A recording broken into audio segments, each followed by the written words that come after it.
Frumess talks about Halloween, Halloween, Halloween. Let's all talk about Halloween, Silver Shamrock. Hello, good afternoon. Welcome to movie number 9 for our 31 days of Halloween. Today's film is called Jack Goes Home, starring Rory Culkin and Lynn Shay. And first film, gonna kind of freeball this one. It was hard to write about. This is the first film in our 31 days of Halloween that really didn't work for me. I did not, there was a lot of really good stuff in it. There's a lot of great stuff in it. But overall, I left the film feeling disappointed. Maybe I was disappointed because I was invested in it. I was really invested. I really wanted to see it succeed in the expectations that I had for it, and it fell short. But it's a valiant effort, and it deals with very interesting themes. And there's a lot of great sort of script story stuff. There are a lot of really great performances, especially from Rory Culkin and especially from Lynn Shay. Lynn Shay is really pulling out the guns. You could tell she did a lot of character work in this film. Like, she really was trying to wrap her mind around the character. I think the film suffers from the syndrome where everything's syndromes, right? We have all these different syndromes, cat and mouse syndrome, like with Till Death and whatnot. This film suffers from plot syndrome in the sense that it tries to stuff the whole film into the plot. Like, the plot is laid out and everything is stuffed into it. Well, you go, Jeff, that kind of makes sense. Isn't that how a movie is supposed to go? I mean, yes, it is, but sometimes it's at the hindrance of the characters. Like, the actors are doing something very interesting with the characters or pulling stuff out with the characters, and then it conflicts with what is happening in the plot. And it just kind of the way I wrote it, the way I took a note here about it, this film hurts itself trying to stuff itself into the plot. Characters suffer, and there's a lot of tonal inconsistency. The story is really, really insane. Dude's dad gets decapitated. Rory's dad, he's an expecting father himself. His dad gets decapitated. He comes home to visit his mom and go to his dad's funeral, and he starts to learn these disturbing family secrets, and it's very hard to tell where it's all going. But there's a sense of foreboding dread that's really, sort of being, channeled by Lynn Shay mainly. Like, she's just making you feel so uncomfortable with everything that she's doing in certain scenes.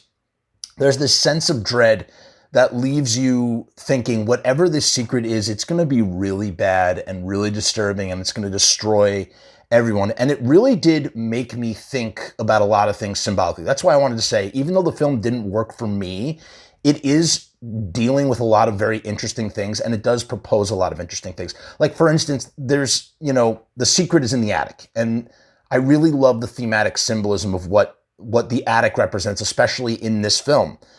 The attic is a place for forgotten things.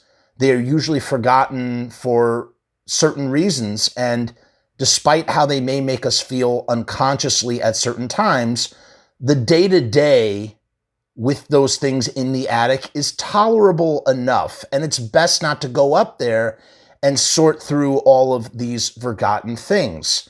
You know what I mean? It's like ripping open scar tissue. It can be visceral and it can brutalize you unnecessarily. I wrote here, being in an attic, using this metaphor, kicking up dust in the attic, it triggers allergies and causes us to sneeze over and over. It is involuntary, and we have to do it even if we don't want to. It is a physical reaction. The key word being reaction. By shaking up all this stuff, you are creating a reaction within yourself or within the self of the character. And that is definitely what's happening here. He finds out that he has a dead twin brother named Andy, who he's going to name his son after, by the way. His son dies. There's a miscarriage. See, there's a lot of really big sort of plot character moments that are just, they're expressed or they happen and then they're forgotten. So you're starting to think, okay, is there a Jacob's Ladder thing going on? Is this like psychological thriller, like all in his head and he's delusional? Like why? Like it just seems, because if not, then it feels like The Room, because that's literally what The Room does. And The Room in and of itself is, you could kind of elevate The Room in that kind of way. The two big things happen. There is, pedo essay stuff, and there's the murder of his twin brother. So I was getting like a lot of Changeling vibes there, which I thought was good. Again, the idea, the kernel, the seed, the framing device is not the right word. The idea for this film is, I think, really stupendous. I just felt like there were certain things in the execution that just did not work for me as a moviegoer. Again, I feel really bad even sort of knocking this film, even in the way that I'm knocking it. It's really hard to make a film. Congratulations to the filmmaker for making a film. It's not easy to do. You could tell this was a passion project, that a lot of effort went into it, truly. And so I tip my hat. Again, great performances, especially Lin Shaye. Lin Shaye. She's really great in this. But it just, you know what? I think if you're a screenwriter, you should watch this film, because again, it's a great sort of way to like see how you have something that might be really interesting, but maybe you need to think about how you're going to execute it or frame it in the right kind of way. I wrote here, Lin Shaye is unnerving as the mother. Her propensity for volatility is hard to watch. It is an incredible performance from an actor really putting work into the character. She tells him that he would not like what he would find up there and instead should focus on the fact that his dad loved him and nothing more. And she's so right. And again, that theme is a really profound theme that's being worked into this film. I just wish it was sort of expressed in a different way. And then you have like this next door neighbor. And by the way, there's a final drone shot when we're leaving the film. The film ends, and I was very unfulfilled with how it ended. But we see that there's no neighbors next door. So it's like, was this a continuity error, or is it meant to be like, oh, it was all in his mind in the beginning, in the first place? Because, there's this next door neighbor and he's doing coke with them, and, the guy has a crush on him, the 19-year-old kid, but they look the same age, so it doesn't really, like, the casting was a little off there. All in all, I do recommend seeing this film. I would check it out, even though I found it frustrating, and ultimately I felt that it was definitely worth a watch, and so definitely check it out. We'll see you tomorrow with another film. Peace.